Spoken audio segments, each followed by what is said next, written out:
जय श्री राम, जय श्री कृष्ण, नमः शिवाय। आज हम शिव महापुराण के स्वाध्याय में वाराणसी और विश्वेश्वर के महात्म्य के बारे में जानेंगे। सूत जी कहते हैं, मुनीश्वरों में संक्षिप्त से ही वाराणसी तथा विश्वेश्वर के परम सुंदर महात्म्य का वर्णन करता हूँ, सुनो। एक समय की बात है कि पार्वती देवी ने लोकहित कामना से बड़ी प्रसन्नता के साथ भगवान शिव से अभिमुक्त क्षेत्र और अभिमुक्त लिंग का महात्म्य पूछा। तब परमेश्वर शिव ने कहा कि यह वाराणसी पूरी सदा के लिए मेरा गुरुतम क्षेत्र है और सभी जीवों की मुक्ति का सर्वथा हेतु है। इस क्षेत्र में सिद्धगण सदा मेरे व्रत का आश्रय ले नाना प्रकार के वेश धारण किए मेरे लोक को पाने की इच्छा रखकर जितात्मा और जितेंद्रिय हों नित्य महायोग का अभ्यास करते हैं। उस उत्तम महायोग का नाम है पाशुपत योग। उसका श्रुतियों द्वारा प्रतिपादन हुआ है। वह भोग और मोक्ष रूप फल प्रदान करने वाला है। महेश्वरी, वाराणसी पुरी में निवास करना मुझे सदा ही अच्छा लगता है, जिस कारण से मैं सब कुछ छोड़कर काशी में रहता हूँ उसे बताता हूँ, सुनो। जो मेरा भक्त तथा मेरे तत्व का ज्ञानी है, वे दोनों अवश्य ही मोक्ष के भागी होते हैं। उनके लिए तीर्थ की अपेक्षा नहीं है। विहित तथा अविहित दोनों प्रकार के कर्म उनके लिए समान हैं। उन्हें जीवन मुक्त ही समझना चाहिए। वे दोनों कहीं भी मरे तुरंत ही मोक्ष प्राप्त कर लेते हैं। यह मैंने निश्चित बात कही है। सर्वोत्तम शक्ति देवी उसे इस परम उत्तम अभिमुक्त क्षेत्र में जो विशेष बात है उसे तुम मन लगाकर सुनो। सभी वर्ण और समस्त आश्रमों के लोग, चाहे वे बालक, जवान या बूढ़े भी क्यों भी ना हों, यदि इस पुरी में मर जाए तो मुक्त हो ही जाते हैं, इसमें संशय नहीं है। स्त्री अपवित्र हो या पवित्र, कुमारी हो या विवाहिता, विधवा हो या वंध्या, रजस्वला, प्रसूता, संस्कारहीना अथवा जैसी तैसी कैसी ही क्यों ना हो, यदि इस क्षेत्र में मरी हो तो अवश्य मोक्ष की भागनी होती है, इसमें संदेह नहीं है।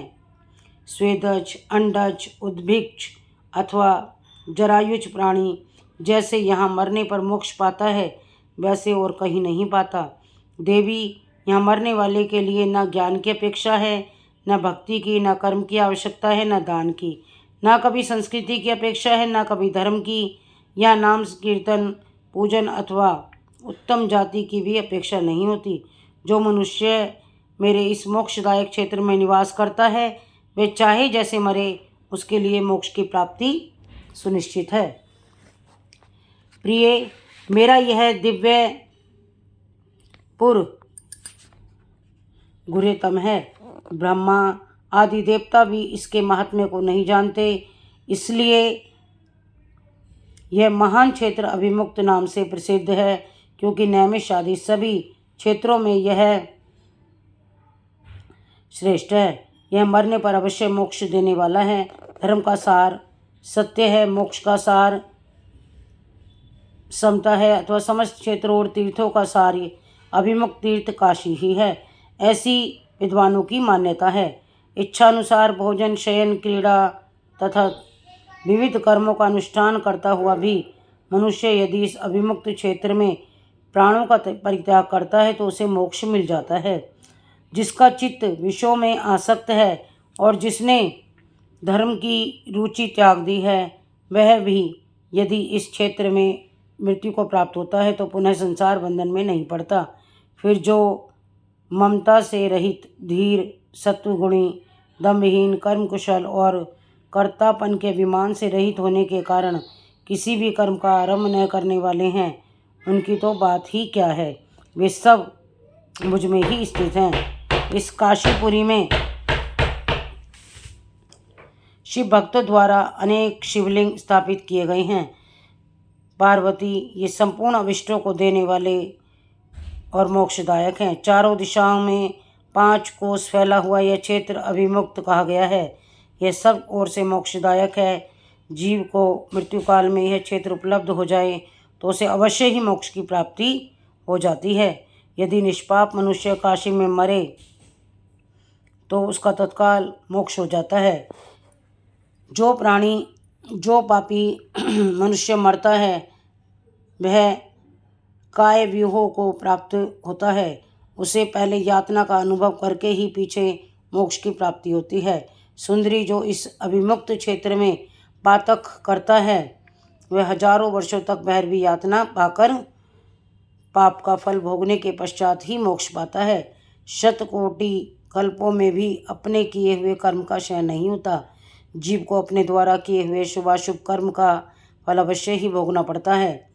केवल अशुभ कर्म नरक देने वाला होता है, केवल शुभ कर्म स्वर्ग की प्राप्ति कराने वाला होता है तथा शुभ और अशुभ दोनों कर्मों में मनुष्य योनि की प्राप्ति बताई गई है।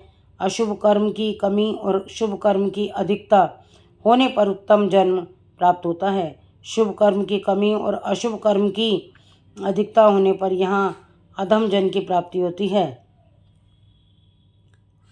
पार्वती, जब शुभ और अशुभ दोनों ही कर्मों का क्षय होता है तभी जीव को सच्चा मोक्ष प्राप्त होता है। यदि किसी ने पूर्व जन्म में आदरपूर्वक काशी का दर्शन किया है तभी उसे इस जन्म में काशी में पहुंचकर मृत्यु की प्राप्ति होती है। जो मनुष्य काशी जाकर गंगा में स्नान करता है उसके क्रियमाण और संचित कर्म का नाश हो जाता है, परंतु प्रारब्ध कर्म भोगे बिना नष्ट नहीं होता, यह निश्चित बात है। जिसकी काशी में मुक्ति हो जाती है उसके प्रारब्ध कर्म का भी क्षय हो जाता है। प्रिय, जिसने एक ब्राह्मण को भी काशीवास कराया है वह स्वयं भी काशीवास का अवसर पाकर मोक्ष लाभ करता है। सूजी कहते हैं, मुनिवरों, इस तरह काशी का तथा विश्वेश्वर लिंग का प्रचुर महात्म्य बताया गया है जो सत्पुरुषों को भोग और मोक्ष प्रदान करने वाला है। इसके बाद त्र्यंबकम नामक ज्योतिर्लिंग महात्म्य बताऊंगा जिसे सुनकर मनुष्य क्षण भर में समस्त पापों से मुक्त हो जाता है। जय श्री राम, जय श्री कृष्ण, नमः शिवाय, हर हर महादेव।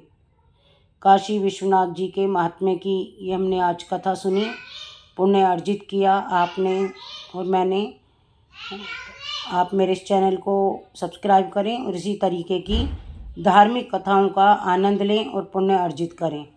जय श्री राम, जय श्री कृष्ण, नमः शिवाय, ओम।